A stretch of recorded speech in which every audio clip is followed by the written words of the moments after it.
Ain't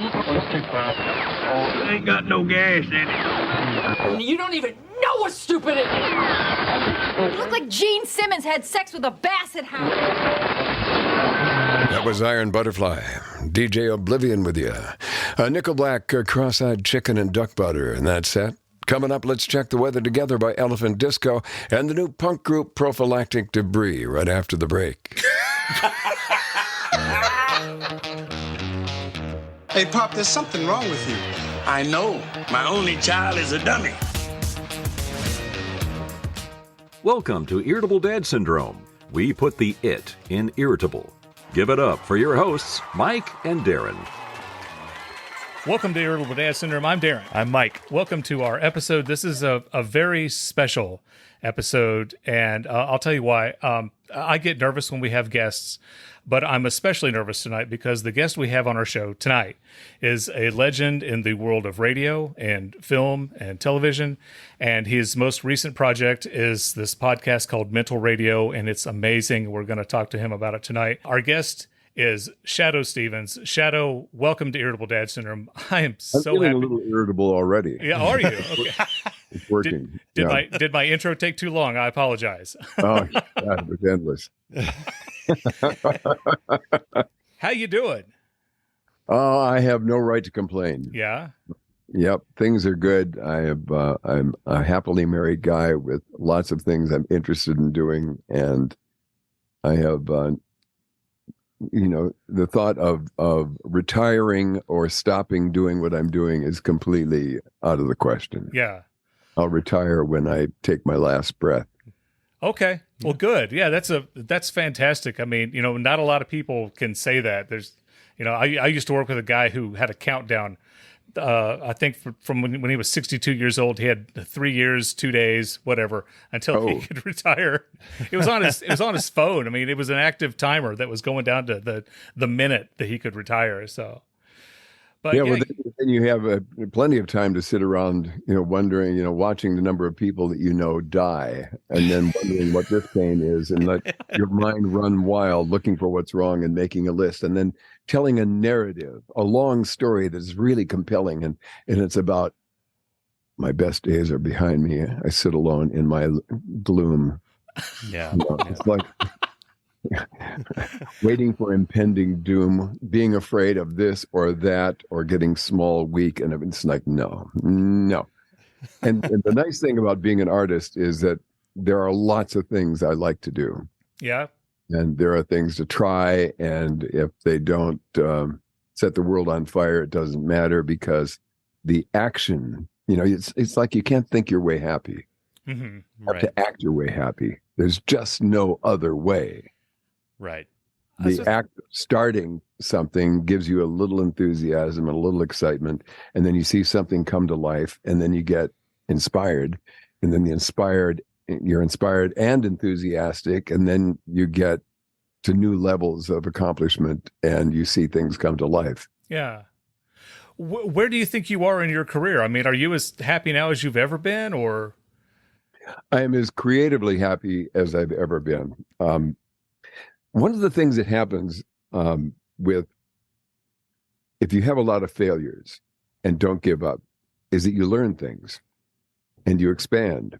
Otherwise, you would just kind of chill. Well, things are going well. And so the crushing defeats, or so they felt at the time, of things ending or falling apart and having to change, means I now know how to do a whole bunch of things. I know how, I'm pretty good at Pro Tools and Final Cut and Photoshop and a lot of new programs that are computer oriented. I wouldn't have had those skills. I've gotten better at writing, and I can do anything I can think of right here in my space. I have all the tools necessary, and it's up to me to try and bring things to life. And that's how Mental Radio started. It's like we're all going to go into COVID shutdown, and everybody's freaking out, and they're going like, oh God, what'll I do? And I thought, what can I do that's funny and uplifting right here by myself? And then the act of doing it started bringing things to life, and then started to attract other people. And they about my friend Chuck Serino, who produced all of the Federated commercial or directed all the Federated commercials, is a world-class music composer. And I said, "Do you have any music that you own the rights to?" And he goes, "Yes, I've been paid to do these movies that never came out. You can have whatever you want." Right? Oh, that's awesome. Oh, that is awesome. Yeah. So now I have this cinematic landscape of really beautifully produced music. And I start creating with those things in mind. And then people started saying, I do voices, and go, "Oh my God, you're really good." And so I would write, then it would get better with the actor doing it. And it became really exciting. And I turned out 12 episodes in 15 weeks. Faster than a speeding bullet. More powerful than a locomotive. 6 out of 10 times he can fly. Look, up in the sky. It's a bird. It's a plane! It's Mighty Man. Yes, Mighty Man, who can time warp, shapeshift, gun steal, and dream danger on occasion. And who, disguised as Denton Phelps, mild-mannered plumber from Bandicoot, Brooder, and Drain, fights a never-ending battle for truth, justice, and the American way.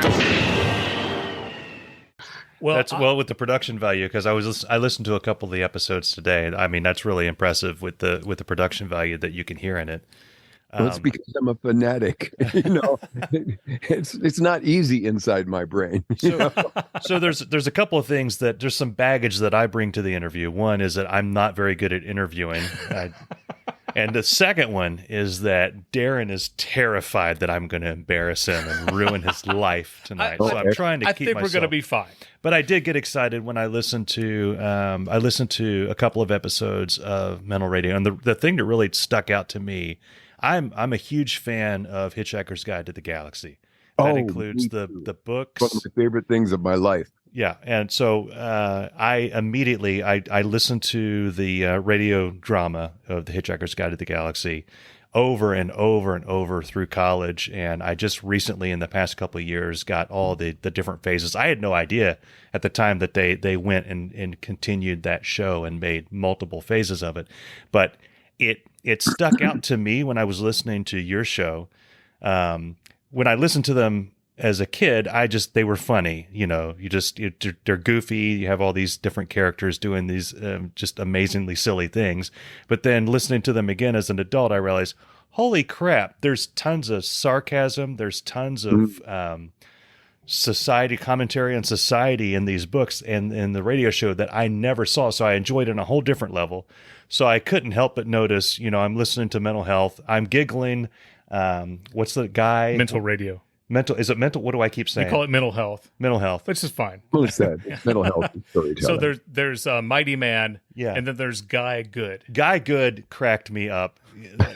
So that had the goofiness just kind of cracked me up. But then as I'm listening to it, I'm getting senses of all kinds of different pop culture references, and this satire, this kind of sarcasm of going into talking about the coronavirus. I'm like, this is an example of something that I could listen to as an idiot kid. Yeah. Have no idea what it is, get all excited about Guy Good, but then listen to later and say, wow, this dude's saying a lot of really cool things about what we're going through as a society now. Yeah. Well, I love it because, one, it's a throwback to radio drama, which was, huge back before television had its day, and I remember my mom would tell me when she was a little girl, one of her babysitters would turn the Shadow on and then go off, and she was afraid to leave her room because she was scared to death. But so is that where your inspiration for this came from? Because, good God, there's 1 million podcasts, 1,000,001 now that we're on board.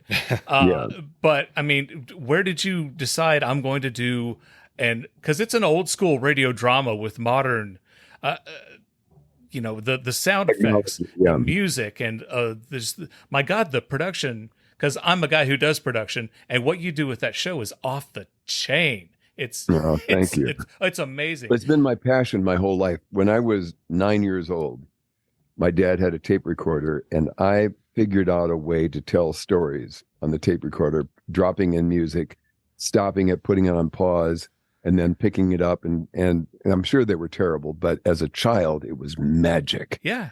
And so my uncle heard me that I did this, and he sent me a gift. And my uncle owned a couple of radio stations. And he said, I'm sending you this, and it's a kit, a wireless broadcaster kit. It will allow you to broadcast from your bedroom to the living room like you're on the radio. And all you have to do is put it together, with a soldering iron and follow the directions. So I did that. And when I was 10 years old. And then after I finished it, I went down to the television repair shop, and I said to the guy, how do I soup this up? How do I make it stronger? And then he told me what to do. And he said, you got to put up an antenna. So at 10, I climbed to the top of my 3-story house, and I wedged myself along the top of the roof with a wire between my teeth and a hammer in my pocket, and hung upside down and hammered a loop into the side of the house, attached the wire to it with its insulator, then climbed to the top of a tree in the backyard and did it again. So I had a 100-foot antenna, and I could broadcast from my room a mile in every direction. Oh, that's awesome. And now I could be on the radio and play rock and roll and Little Richard and Chuck Berry and all these guys, this black music that I love. Yeah. And then it was about a year later that they discovered me on a local station and said, what are you interested in? I went, oh, well, art and radio. And radio? Really? What? I said, yeah, I have this radio station. And they went, oh, my God. And they wanted to hear all about it. So they had me come down to the station, and they said, we should put you on the air. So they put me on the air as the world's youngest disc jockey. And I did this show for a couple of years every Saturday morning. And they put ads in the paper. I have the picture of the ad. It's hilarious. Oh, I'd love to see it. So I went all through college, 5 years of college with radio. Mm-hmm. The thing I liked best was being in production. And I've been doing these little radio theater things for my whole career. When I started K-Rock, it started with a radio theater thing, Alice in the Underground. It was a takeoff of Alice in Wonderland. While in the 70s, I did The Adventures of Guy Good. It's like 18 episodes, all done with 2-track, and I was really good at editing. I could edit with both hands, where you did it with a razor blade and cut out 1/4-inch little things from them. And I got really fast at it and created these epic stories, just doing it like piece by piece by piece. And that's a takeoff of radio. It's a parody of radio, The Adventures of High Cumes, which is like high cumulative averages in ratings. Yeah. And the hero was High Cumes. And the general manager was Mark Pox, and the villain in it was Dr. Otto Doomler from out of Beltsville, Maryland, which is where all of the ratings were being done. And Doomler had a vision; he had a dream. He was going to get the tongues of the nation's top 10 personalities, and when he had the tongues, he would be able to make the world's greatest automation system, the tongues of the top 10 personalities, and the world will be mine. Like crazy. It was very surreal. It's very surreal. So you were going for realism. I did a takeoff of Star Wars when it came out. There was a parody of Star Wars that I still have. It's pretty funny. Well, now, I don't want to brag, but I've also done radio. In college. No, in college, I did radio at WTS at East Tennessee State University. And when I say nobody listened to our channel, I'm serious. Nobody listened because we didn't broadcast out on the radio waves. You could pick us up on the TV in your dorm. Okay, so I did a morning show, and one of our radio production classes, our professor said, interview anybody about anything for any length of time. That's your assignment. So I interviewed my buddy Alan, and we talked about the Academy Awards and what movies were being nominated and everything. And it came out to be like 7-8 minutes long. Okay, great. Our next assignment was take that interview, and we had no idea. Take that interview and cut it down to exactly 1 minute. No longer, no shorter. And we had to edit it with the razor and the white tape. Oh my Right. God. Holy, I mean, it's just like, and that's the only time I ever edited with the razor. And shortly after I graduated and started my career in television, Avid came along, nonlinear editing. Thank God, because I don't know that I would have stayed in the business if I had to, edit tape to tape or with razor like that. Yeah, it was really clumsy. And at times I would have tapes around my neck and the back and over here, and I would know which ones were, and they had to go in what order. But I could do it, and I could tape this while I'm cutting that and grabbing over here. It was one of these things, a completely useless skill set, but I got to think in terms of editing. And so I ended up, I did all of the ads for the Blues Brothers movie and Fast Times at Ridgemont High and 48 Hours. And they were all done the same way. It was all done in a couple of 2 tracks and I think a 4-track machine ultimately when we got real fancy, you know. Yeah. No, and I'm 52. A little bit younger than you. But when I talk to the kids coming out of college that are just starting in the business, I tell them it's like you have absolutely no idea.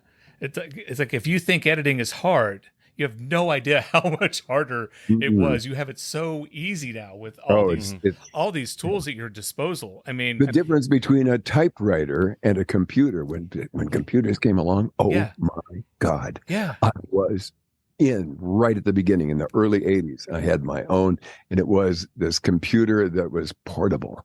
It must have weighed 40 pounds. This thing was like carrying a sewing machine and had a screen about 6 inches. But I'll tell you what, I could make corrections without whiteout. Yes. Yeah. Yeah. I was a happy guy. This portion of our show is brought to you by Diff Liquid Concentrated Wallpaper Stripper. You know what? Who am I kidding? How could I actually read this script when the master, Shadoe Stevens, is on the show tonight? I can't do this, guys. It's like being asked to do a guitar solo in front of Jimi Hendrix. Singing in front of Pavarotti. My apologies to the fine folks at Diff and all the fans of Irritable Dad Syndrome. I'm going to go clean the windows in my audio booth. Back to you in the studio. Shadoe is your stage name. I know that your parents didn't name you Shadoe, but as a guy I was named by God. I'm sorry? I was named by God. Oh, your name. And it was against my will. I was in Alamogordo, New Mexico, on my way to Boston. And I was about to go to this big time radio station.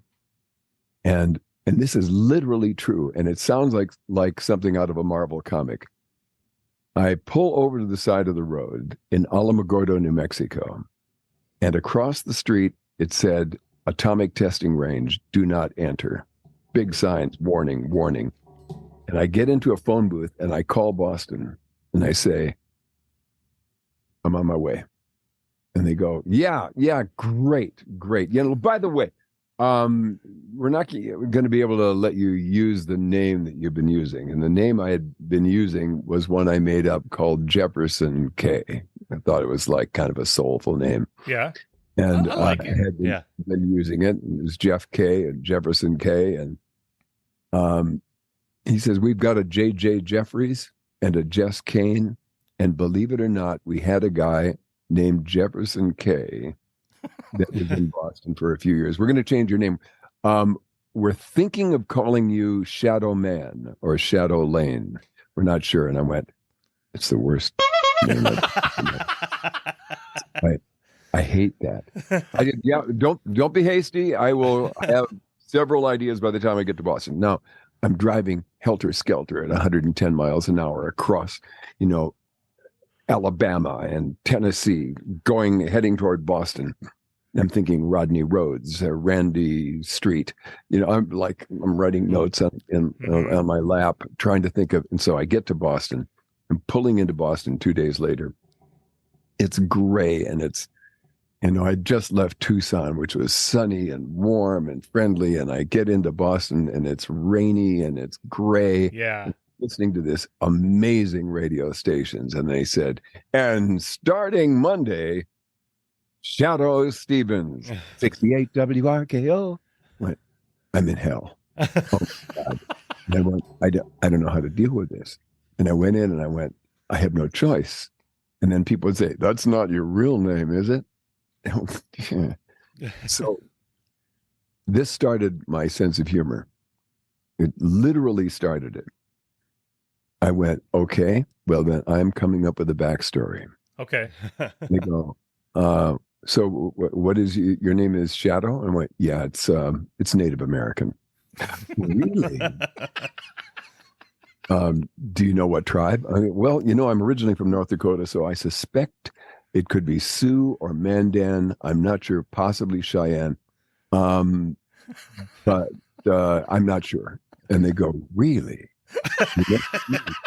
And go, yes, it means he who walks with the light. Okay. Really? And then they stopped asking questions. And inside I was like, this is the greatest thing I ever heard. I can tell things with conviction and I will just believe it. And it literally was given to me by the infinite what? Yeah. The mighty mover, the something, to create me out of me. And everything that happened after everything I ever did in radio, my whole personality was built around, you know, humor and telling funny stories and coming up with things in a funny way and being able to make fun of myself. And I became it.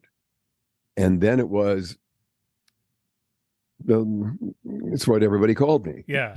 People stopped calling me. My birth name is Ingstead. It's a Norwegian name, Terry Ingstead, and my it's a proud Ingstead family Norwegian name.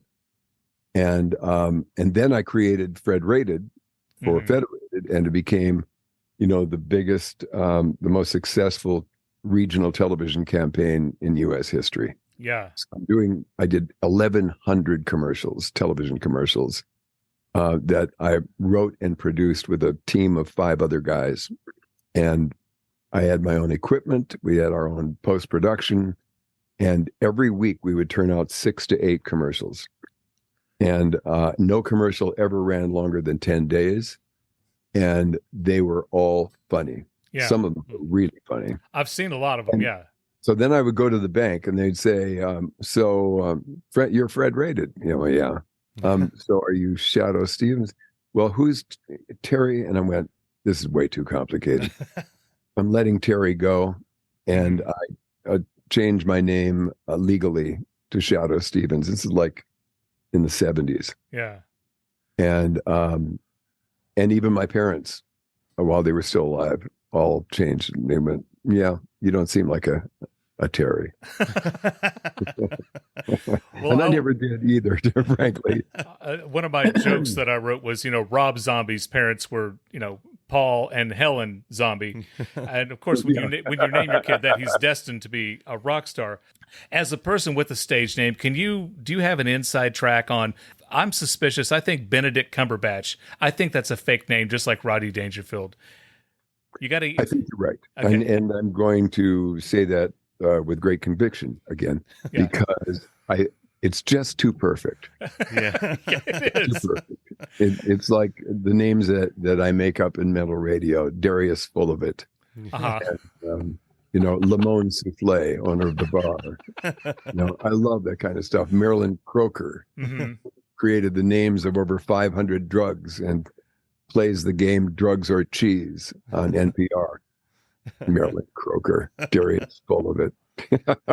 Well, you know, you certainly do have a way with words. I think it's episode 25 of Metal Radio, where the mighty man, one of the characters, he was perturbed, he was angry, he was miffed. And I've been saying miffed for the past week now. It's like, I tell my wife, you know what? I'm about to get miffed. And I've never heretofore used that word, but I use it now. It's in my vocabulary all the time. My whole my passion is words, and I carry notebooks with me every day, everywhere. I have one in my pocket at all times. I have the car. I have multiple notepads around. If I hear a word I like, I write it down. I don't know where it'll come into play. Yeah. Hear a word that maybe I can use as a name. I hear the word obstreperous, and I go, "Oh, city in North Carolina, obstreperous, North Carolina. That's perfect." And then when it comes time to write, like I did this piece on hope, where Dixon Ticonderoga goes to the end of the world looking for hope, and at a lofty peak at the meridian between Melancholy and Basket Case, he finds an outpost. The pinnacle, cut the mustard, deli, and pickle. And in it, he finds the oracle, Morty. Morty's in the deli. And Morty says, "Have a sandwich." He goes, "You want the Zuckerberg half-baked pastrami, the Elon Musk chopped liver, the Bezos barbecue brisket? But for you, I think the Dalai Lama club." Says there's a little Morty in every bite. And then it becomes like a Mel Brooks movie. It's like all that things where you can say those things where all of it, rolls off the tongue. I'm very conscious of the consonants and vowels and how they go together, and I can't rest until I come. And my writing partner is the same way. The Jewish guy, Joshua Weinstein, love this guy. Just brilliant. And he and I will wrestle over a term. It took 2 hours of nonstop playing to come up with pep fortified optimism. It's perfect. Yeah, it is. Chock full of pep fortified optimism. That's metal radio. But it's that attention to detail about everything, from the words to the sound effects. And I'll make up my own sound effects, and I'll buy sound effect libraries, and I will add a squish to a clump. And all of a sudden, something hits the floor, and it's, and you're like, no, that's perfect. I was going to ask if you Foley any of those sound effects yourself, or if you just have a ginormous library. I have a giant library, but I've been doing this, because I love radio theater. I've been doing it for decades, and I always collect my sounds and put them in folders. And when I started Mental Radio, I collected everything that I had ever done before and put that in one file. And then I went in and made it so that I could look something up really fast. Doors, just door, slamming door, open door, closed door, squeaky door, crashing door, all of this stuff. So now when I come to make it, I can find things really quickly, and then bring it in, try it. Yeah, perfect. Or I might add to it. I might have multiple tracks of doors and crashes to make it have the right kind of impact. There was a moment. So I was listening to it today while I was working out. I don't know that I don't necessarily recommend that, because I actually dropped a weight during part of it. It was the beginning of one of the episodes, and you are basically giving the listener a tour of, you're opening the door and something's happening inside, and you come back and you bring some spring into it, and you're just talking, you're giving them a tour, and all of a sudden in the middle of it, you stop and say, "Oh, look at that." And then you come back to the narration, and I dropped the weight because I thought this is an audio drama. And you said, "Look at that." You're calling in a sense that the listener had. You immediately put an image in my head. I know whoever's listening to that, you're putting an image in someone's head. It's different for every listener. Nobody knows what you were thinking of when you said, "Look at that." It's just almost like a throwaway line, but it took that experience of listening to something, and it's almost like it went from 2-dimensional to 3-dimensional. It became more real. Yeah, it sounded absolutely. almost like a throwaway line, but it brought the realism, and enough for me to lose the weight and almost hurt my foot. But I was really I was impressed by that, so I'm definitely going to listen to a lot more of it. But I was the later episodes, about chapter 15. I mean, there's really great stuff. Chapter 10 is about the blues, and again, it's Dixon, who's one of my favorite characters to write. Dixon is like Raymond Chandler, kind of, a lot of wordplay and things. And Dixon says he woke up and he realized that everybody's got the blues. So I went to the fortune teller, and what was her name? I can't think of her name now. But she says, "You want to face the blues, you got to look the devil in the eye." Oh, so he gets in the car and he drives across Texas through mosquitoes and thunderstorms and bats. And he arrives in New Orleans in the dead of night, and the city is alive with everything is moving and full of music and life. And he drives through the city and he goes right to the cemetery. And he crawls over the wall and he sits below a crypt and he chants the sacred incantation, Giacomo Finane, Giacomo Finane. And a 7-foot-tall giant in a white suit that looks like a plantation owner looks at him and says, "Pleased to meet you. Can I call you a dick?" He says, "No, I just wanted to look you in the eye." And he says, "I'll be waiting." and it's very trippy, and there's a bunch of things like that in the earlier, but about episode 15, I really figured out how to do in-depth writing and really crazy ideas. There is an episode called Space.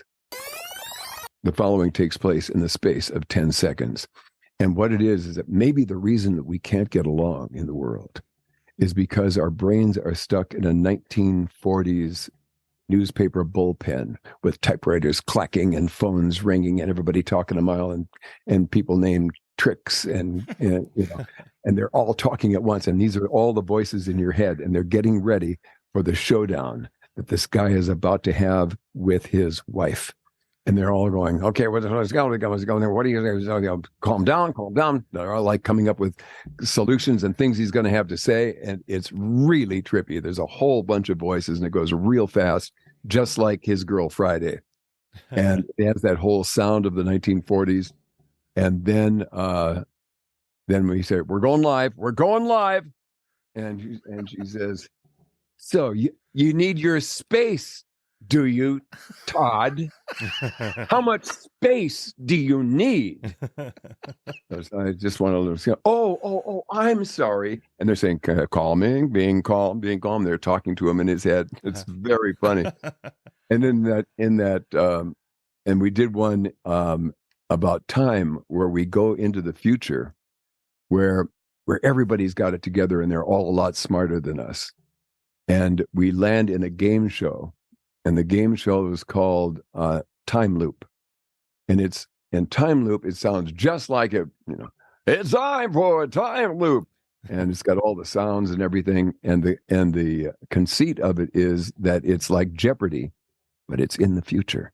Mm-hmm. So the people, they are really hard questions, but they have to answer within 10 seconds while they're spinning in a tilt-a-whirl type contraption. And if they get it wrong, they'll be catapulted out of the tilt-a-whirl into space, fracturing the time-space continuum and ending all life as we know it. Of course. That's what happens. Yeah. And when you will crack up. It's out there. It's really audio acid. Now, you see, that is an idea that no one else can say, "Hey, you stole that from me." Nobody.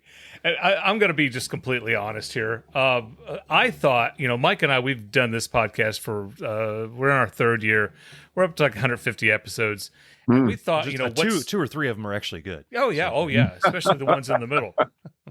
I was like, one of the things that sets us apart is we do music and we do fake commercials and we put sound effects and we intentionally curse out or censor out our language because I think it's funny when we hear a duck quack instead of an F-bomb or something like that. Right, and so I thought, Mike and I, we really set ourselves apart. And then I listened to your little show that you got and I'm like, son of a bitch. So, you just have to become a fanatic and know that you can't do it at 150 shows. Yeah.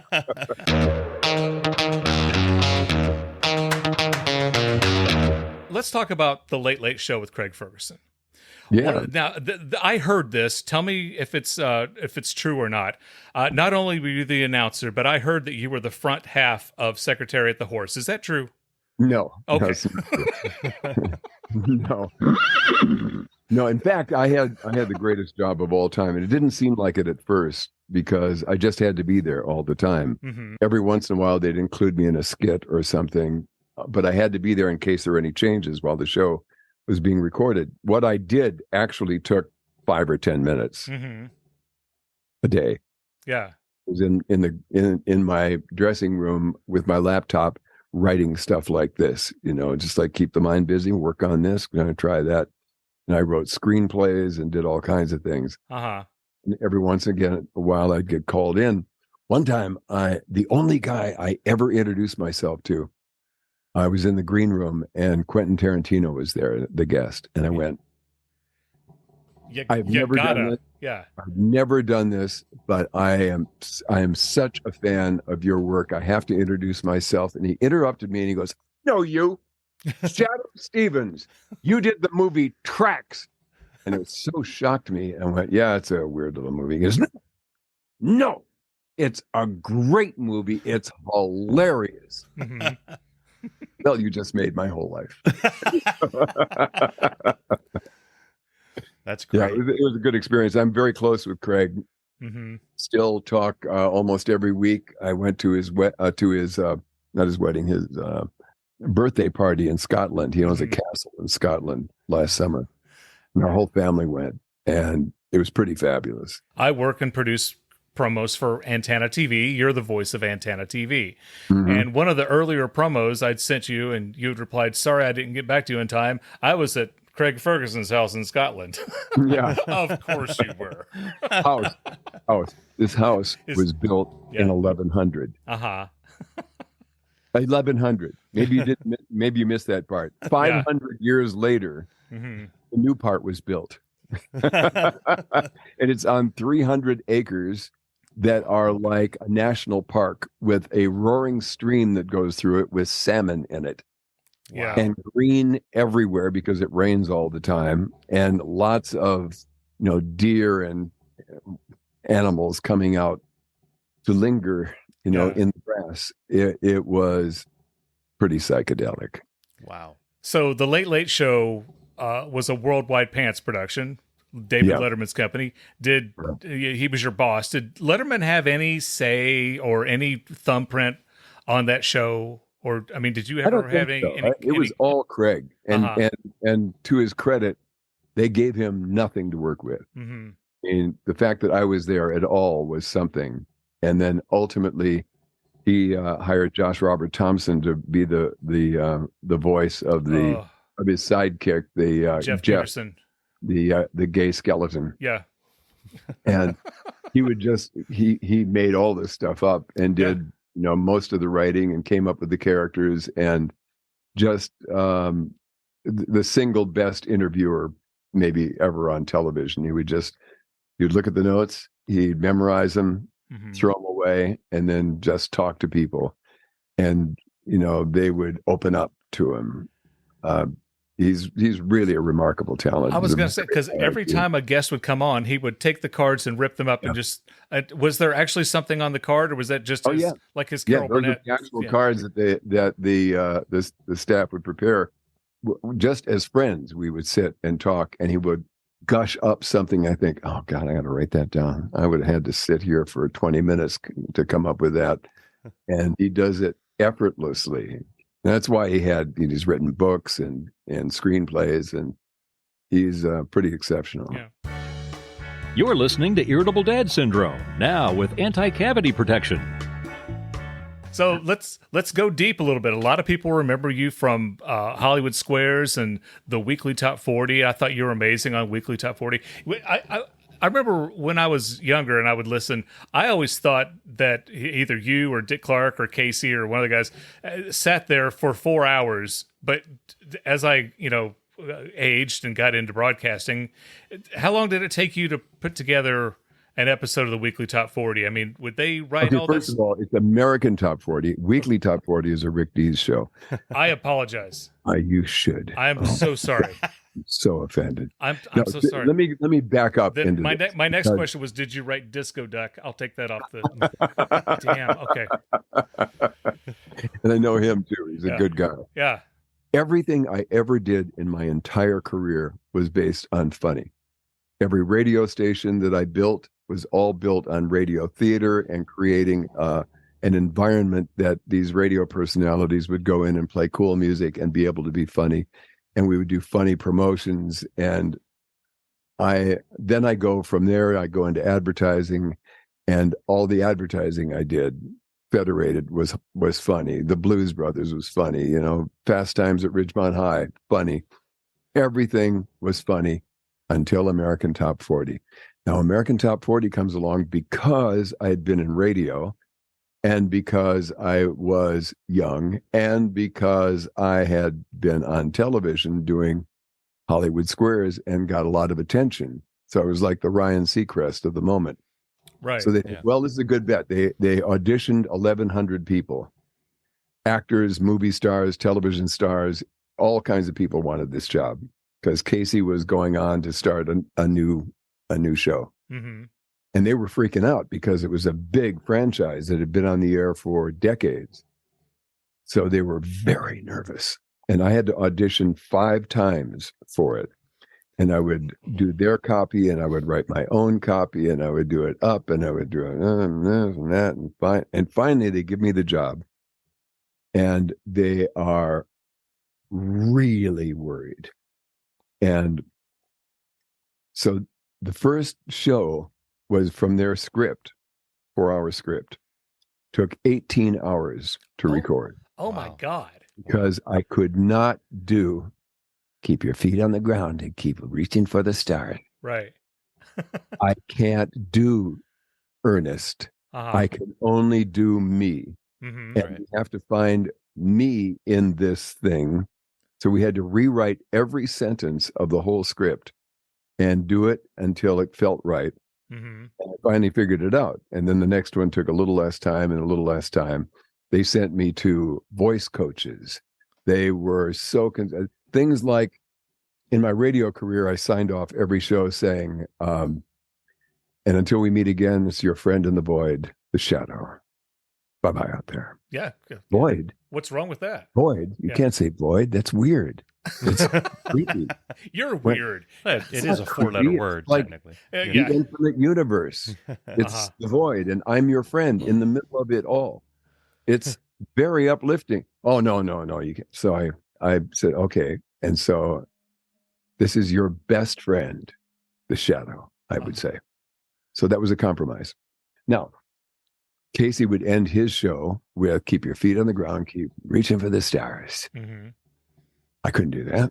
Right. So what I would do is I would come up with, remember kids, the world is your oyster. And if you can't find your pearl, you can always have lunch. Bye-bye. Come up with funny things to say that would fit in the context of this Ernest show. Have your pets spayed or neutered. Goodbye, everybody. Your Boyd were inflatable by Bonds. So, little by little, it started to take. And in the end, we would do all 4 hours in less than an hour. And it was great fun because I worked with a great team of people. And once I was accepted, and then they were flying me around the world to promote it. And I would take my whole family to Tokyo or to Oslo, Norway, or to Vestnes, where my family came from, or Italy, we were everywhere. It was remarkable. We went to Bali. We were met by the radio station in Bali, and then they would each place in Hong Kong. They would take us to the greatest restaurants and show us the town, and it was a remarkable experience. I went to South Africa. We were there for a week and went from Johannesburg to Cape Town to we went out on a safari. I almost died on the safari. Oh, I got to hear the safari story. What's So in Cape Town, we were at a 5-star restaurant, And it was a big production sponsored by the radio network. And I ate some octopus. Oh, it felt a little gamey. But I thought, well, nothing to worry about. Well, salmonella poisoning comes on slowly. And it was days later, in the middle of nowhere, in the jungle, that it came on, and it was vomiting and diarrhea and just sweating, and it was awful. My family's out, seeing the elephants and the tigers, and stuff. I'm in throwing up. And finally, my whole body was shaking, like it was like this. Yeah. Get me out of here. And they put me on a private plane and flew to Johannesburg. We went right to a doctor, and he said, you must go to the hospital right now. Go to emergency. Went to emergency. They tried to get 18 times. They tried to get a needle in my arm, but I was so dehydrated. They told my wife that if it went on much longer, I would probably die. Finally they got, and every time I would scream as they put the needle in. And he goes, oh, I'm so honey, we're so dehydrated, we can't find a vein. And they finally got one. And I was in the hospital for 5 days. And, everything turned out fine, but it was not a pleasant experience. I don't think so. I was craving octopus. I was thinking about getting that. Yeah. No. I don't ever eat octopus, ever. No. No. Yeah. No. So, not to get too much inside baseball, but would the producers of the show, would they get a feel for your read length and then know how much script to give you, and then would they edit that and back time it into the song? Yeah, they would time the stories and make sure that they fit, and they would anything that went over an intro of a song, they would back time it, and then I could play with it. They could adjust it. They did it. There was a period of time where they would edit my pauses in storytelling that drove me crazy. I did have one blow up with them, with the producer once. I said, you make me sound like an idiot, like I don't know how to read, and it really makes me crazy. And so they had to become much more conscious of, because sometimes you need a little air. Yeah.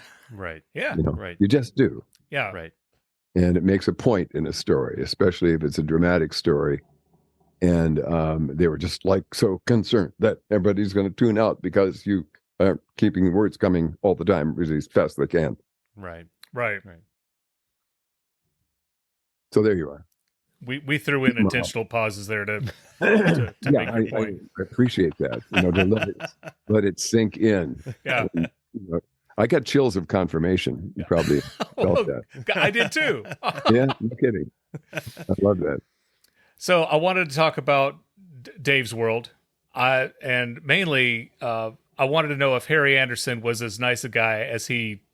I imagine that he was great, but you were on that show for what? Was it 4 seasons? 4 years, Yeah. Loved it. Loved the whole thing. Was a great experience. I loved the whole cast. J.C. Wendell, who does stuff on Mental Radio, was on that show. And we've stayed friends over the years. I had no idea that she was as brilliant as she is. She does a lot of the female characters on Mental Radio, and everyone, she can do every accent, she can do any style. Yeah.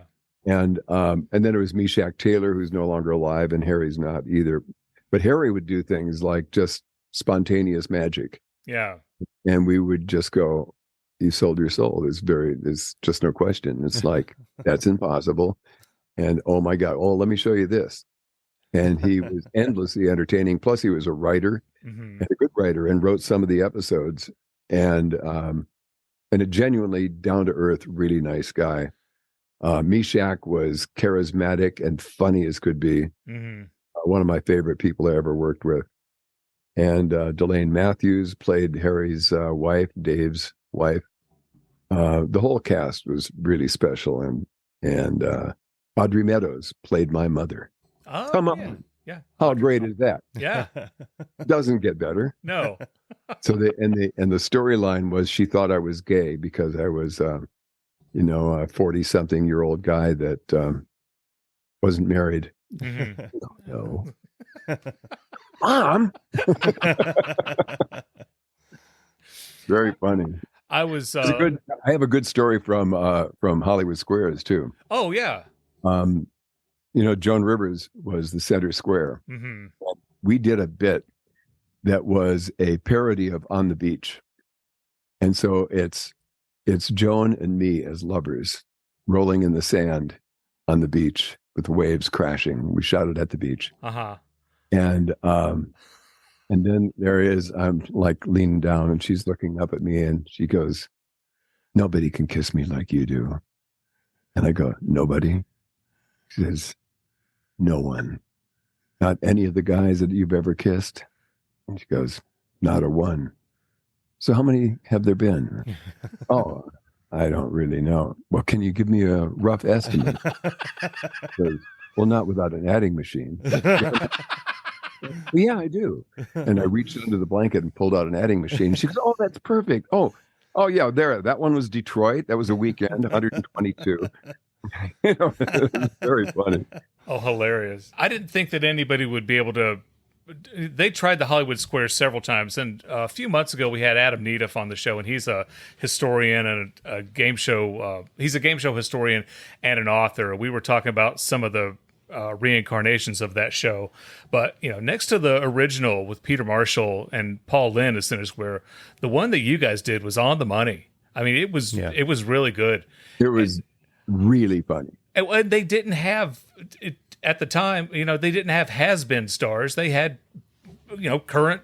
Big stars. Yeah, they had Whoopi, Billy Crystal, and Robin Williams all 1 week, and it was crazy. I mean, it was just really, really something. Yeah, so, and we were the first show to ever go to Radio City Music Hall and sold it out in 3 hours, 5 days. Yeah, and we were mobbed.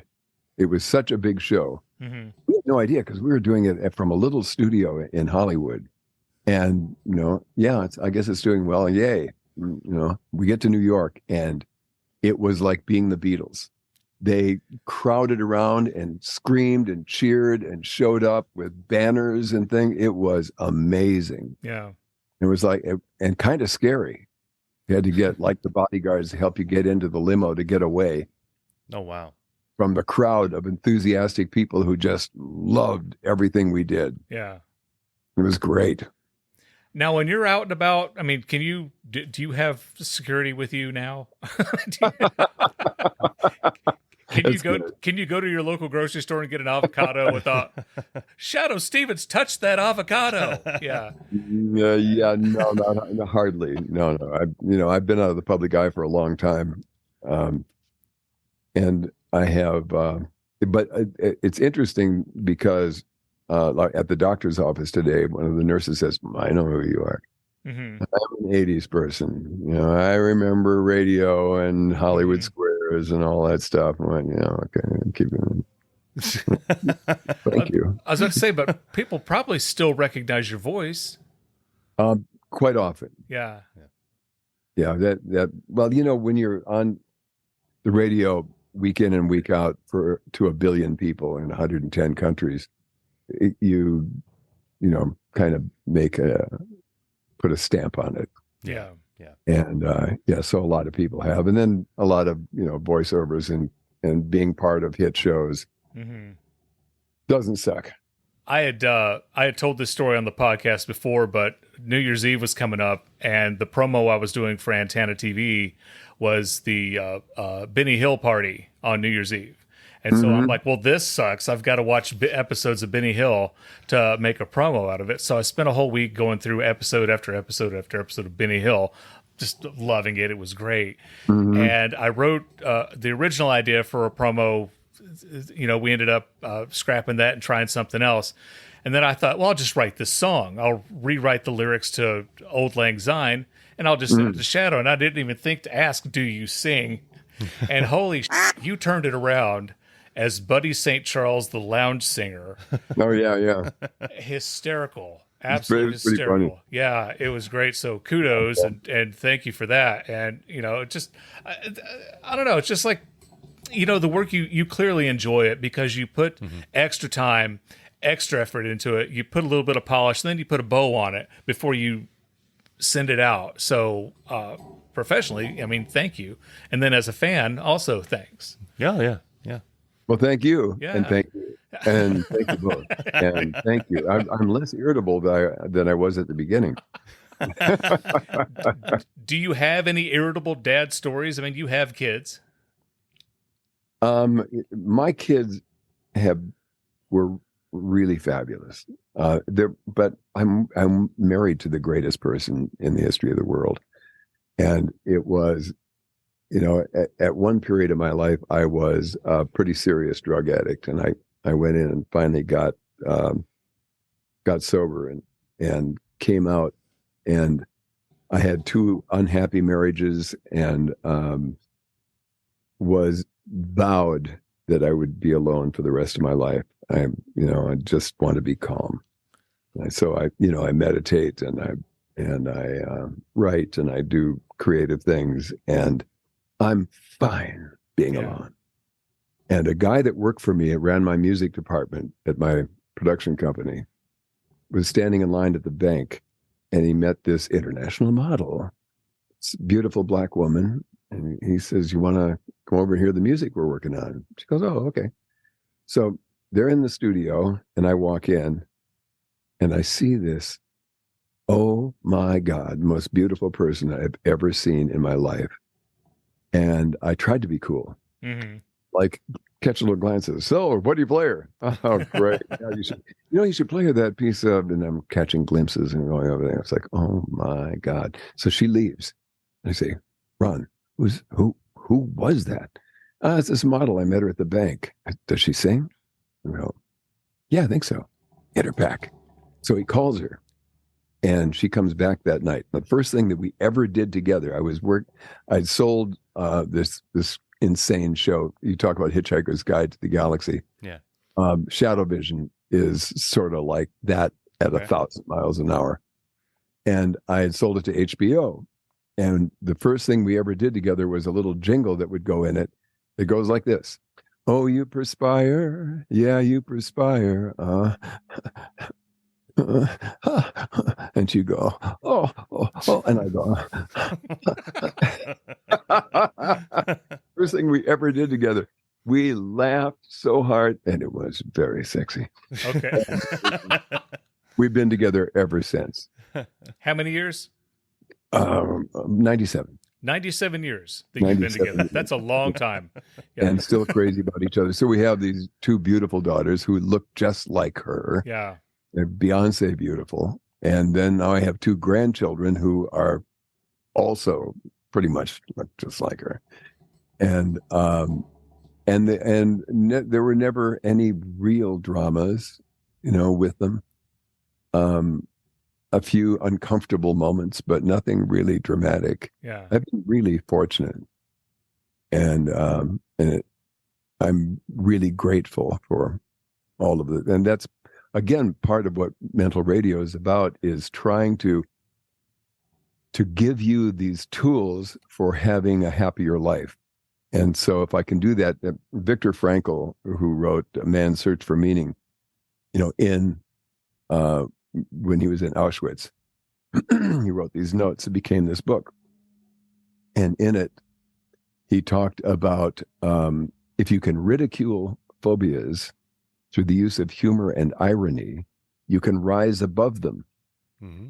And that resonated with me, because it's like, how do I make fun of being afraid? How do I address, traits that we all have, like why me and oh no's, the oh no's and the why me's and the yeah buts, and all of the things that we fall into, that our brains get into a lock loop of looking for what's wrong and making a list. So I wanted to come up with like tools to make fun of that and then rise above it and talk about how to be happier. You can't think your way happy. You have to act your way. Yep. And that's the only way exactly that you can get happy. Exactly. And so what are the tools? Goal setting, writing gives you clarity, and meditation gets you behind the mind.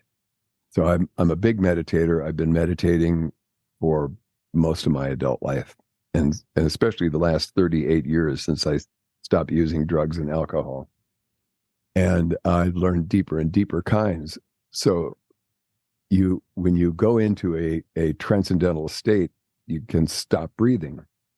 Your body gets real quiet, like it is when you are in a deep sleep, except the I am, the witness, the soul, the spirit, whatever you want to call it, the glimpse of the divine that's within each of us, watching the actions that we go through, gets to experience itself. And the deeper you go into that awareness, the deeper there is to merge into. And that is a revelation that gives us a greater sense of spiritual contact with whatever you envision the creator to be. And somewhere in the balance between goal setting, working on things that you love, like you doing your podcast, and you get this excitement and you look forward to it and it's fun and you meet interesting people, and you learn new things, and your brain doesn't have time to go, oh yeah, and this is wrong and that's wrong, and I failed at this and I failed at that, and this trauma I get to relive, and that trauma, it's like, no, get busy. Well, okay, so I want to be exactly like you when I grow up.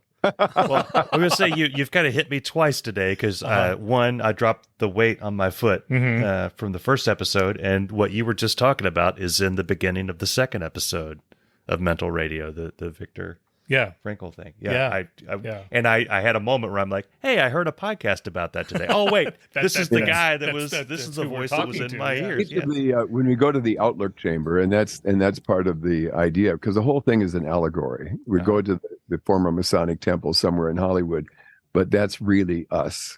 And we go to the Outlook Chamber, which is at the crown of the temple, which is right there up at the top with the domed ceiling. And in it, let's talk about faith. What is faith? And we can talk our way through it and talk about all of the different ways of looking at spirituality that have nothing to do with mythology and dogma, which is always the problem with all faith. It's like, these are the rigid rules and regulations for getting to the infinite what? Yep. Right. And no, it's not. There isn't just one way. There's a whole bunch of ways, and there have been spiritual masters that have proven that by dedicating themselves to Christianity or to Islam or to Hinduism or to Buddhism and getting there every time. Yep. Right. So pick one. Yeah. Pick one. And the deeper you look into it, the more information you find and the more rewarding it'll be and the more grounded you'll feel, so that your ego has something to answer to. That's bigger than you. Yeah. So I love the combination of that with the humor. It's I get it's almost like Neil Gaiman and Terry Pratchett, their book Good Omens. It ended up becoming a series on Amazon. I haven't seen the series yet, but that's one of my favorite books. But it sounds good. Yeah. It basically, there's an angel and a demon, and they're actually buddies.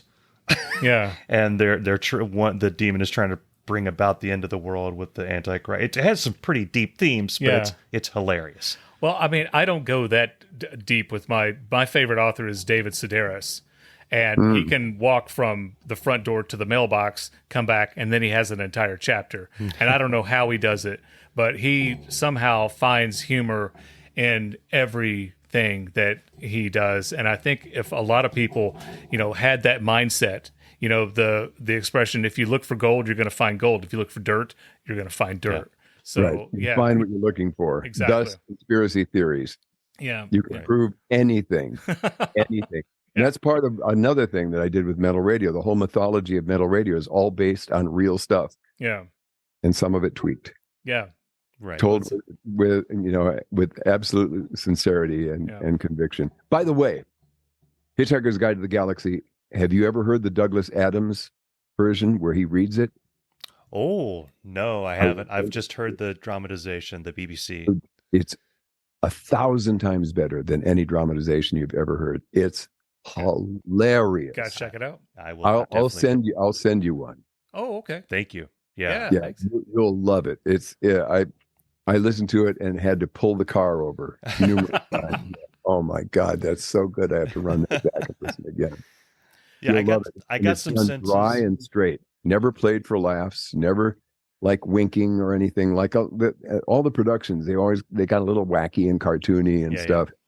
with him, it's absolute. It's all in the words, and the delivery is perfect. Couldn't be more perfect. You'll love it. Right. Yeah. I mean, I love his books. I got senses of Dirk Gently's Holistic Detective Agency when I was listening to Mental Radio. I got a sense of that. Yeah. But, to build on what we're talking about, I've always felt that humor is the deepest. You have to think through something very deeply. You have to understand it intensely to be able to find the humor in it. I believe you can find humor in just about anything. I agree. I'm a George Carlin fan. Me too. And George Carlin was he would find humor in everything. Everything. He would almost looked at it as a challenge. Someone would say, well, that's not funny. Well, I'll find something funny about it. Yeah. And that's one of the driving forces behind the podcast for me is we record this weekly. We have to find something funny in what happened in the previous week. And sometimes that actually, the knowledge that we're going to be sitting together and talking about something to try to be funny. It gives me a purpose to find things. You have to look at the light. And the universe applies it. The example that is a good one is you've never thought about buying a Toyota ever. Mm-hmm. And then you decide, well, I think I'll buy a Toyota. And then you see Toyotas everywhere. Everywhere. There's a red one and a green one. That sucks. I would never have that. Oh, what's that?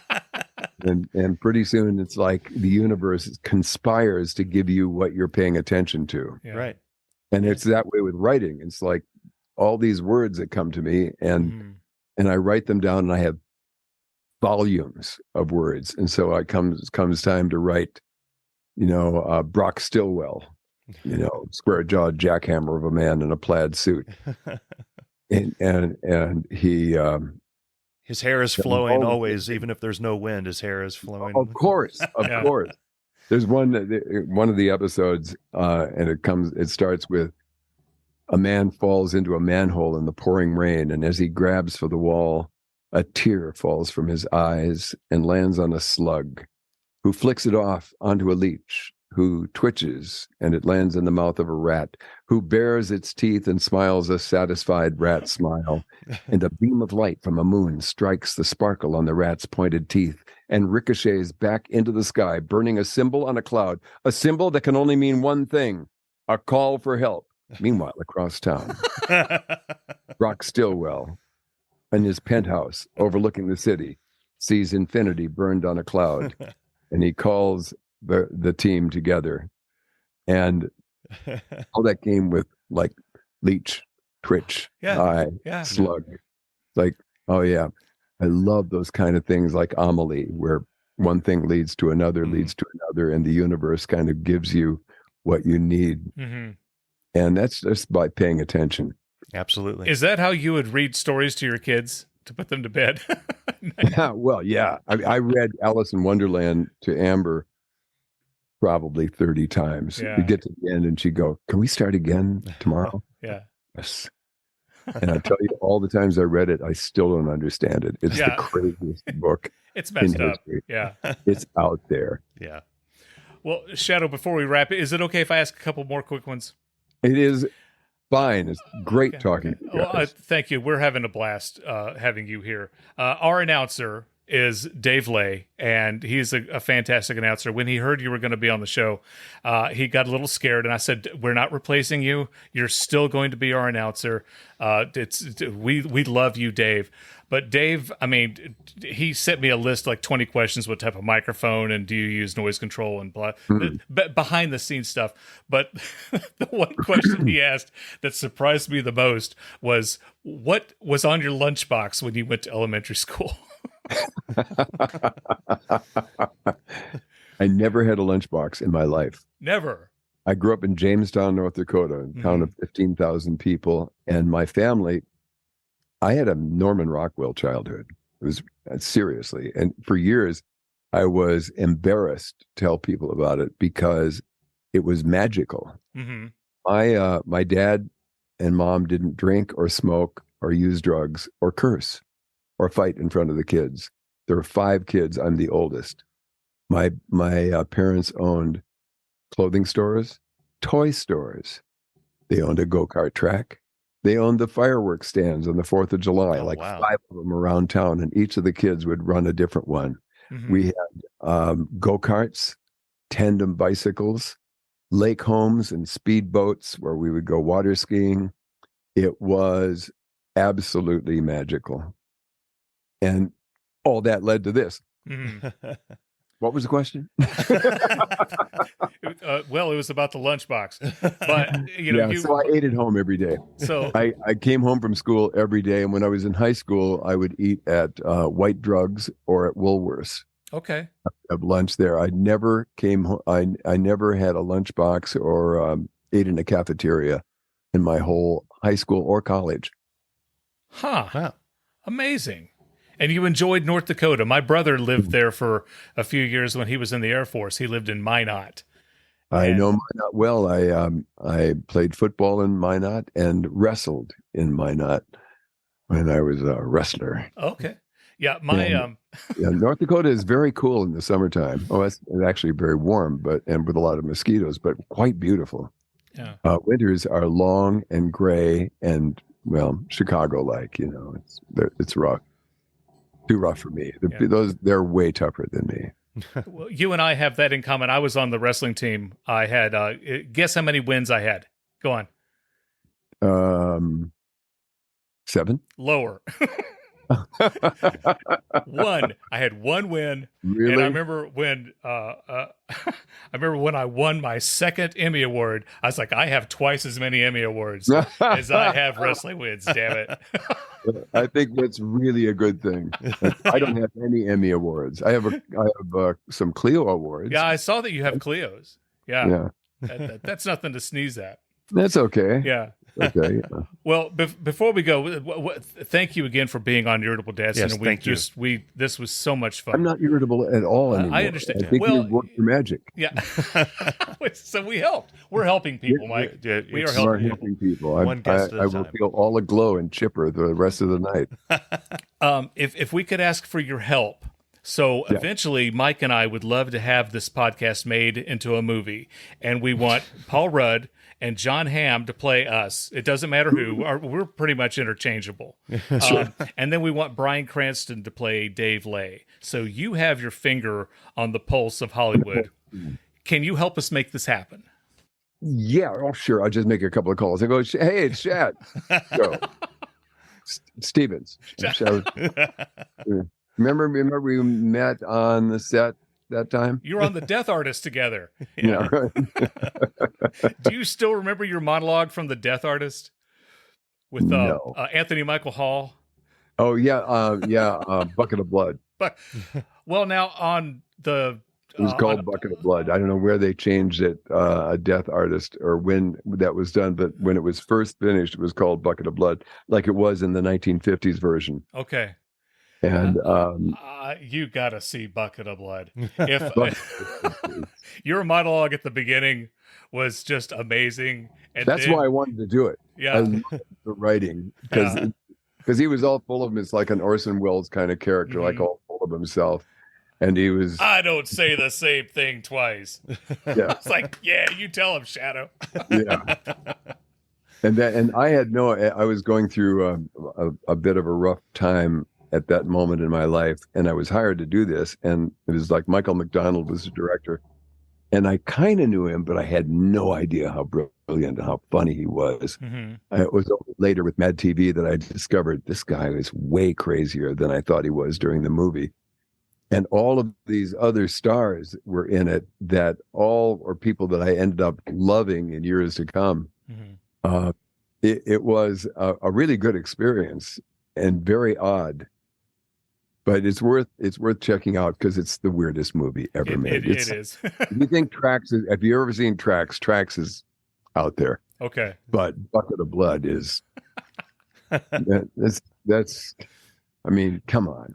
Yeah. The guy is inspired by me. He wants to be an artist, so he works in the club, and he's It's Anthony Michael Hall. Yeah. Anthony Michael Hall, and he decides that what he's going to do is he'll take like kill a cat Mhm. and then use the cat and cover it with plaster and it would be perfect replicas of the cat.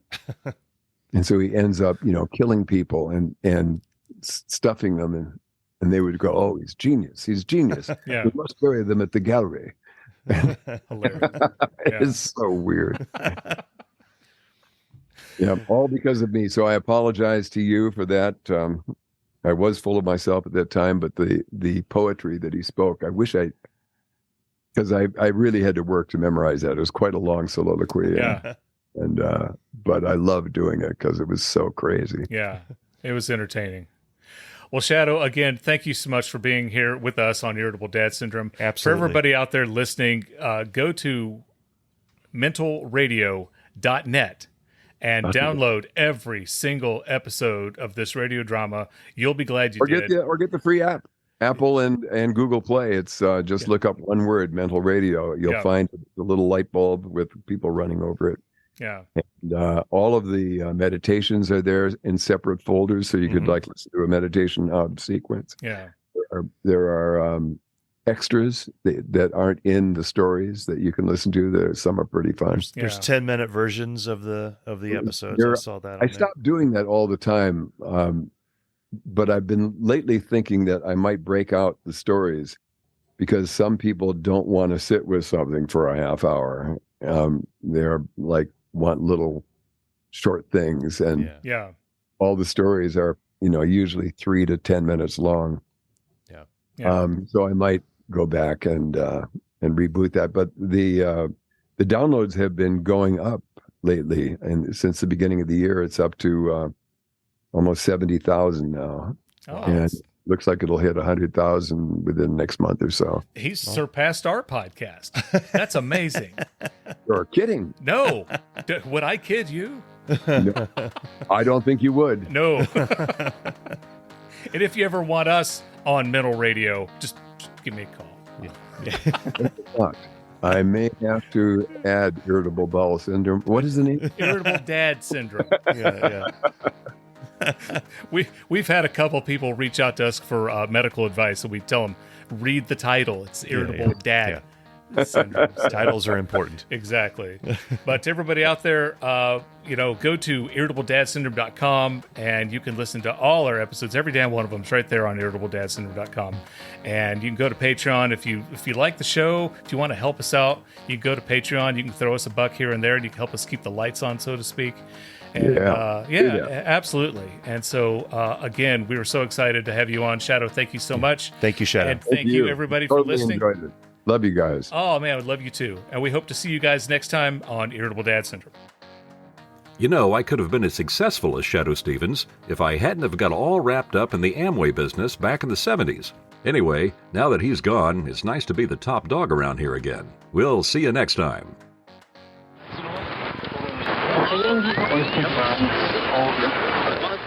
Let us trigger the mental whiplash thingamabob, the whatnot and doohickey that kicks off the contemplation of everything that came before. When you wake up with a cloud of gloom and the default mode is an overload on the morbidity index, do you dare turn to chronic, looking for Crave in your chocolate crunch munchie? If there's no mighty man around and the chairman of Crave is full of it, will you have to be on the lookout for a tourniquet named Guano? Will you end up being the Babalama that gets thrown off the top of Epicurean Tower? Or will you turn to the Klieg lights of telepathic euphoria from mental control to deliver pep-fortified optimism and a brighter day? Is having more ever going to bring anything more than wanting more? And does gratitude and helping others give us a better way to go? Maybe meditation will get us away from the mockers and awaken a higher ideal. One thing for sure, decadence is flamboyant and filled with comatose dulcis dimwittum, and they all want to gripe and build get-a-lots, and unless we put the whammy on them, we'll get tweaked by the kick of the big crowd. I'll see you in our next big chapter.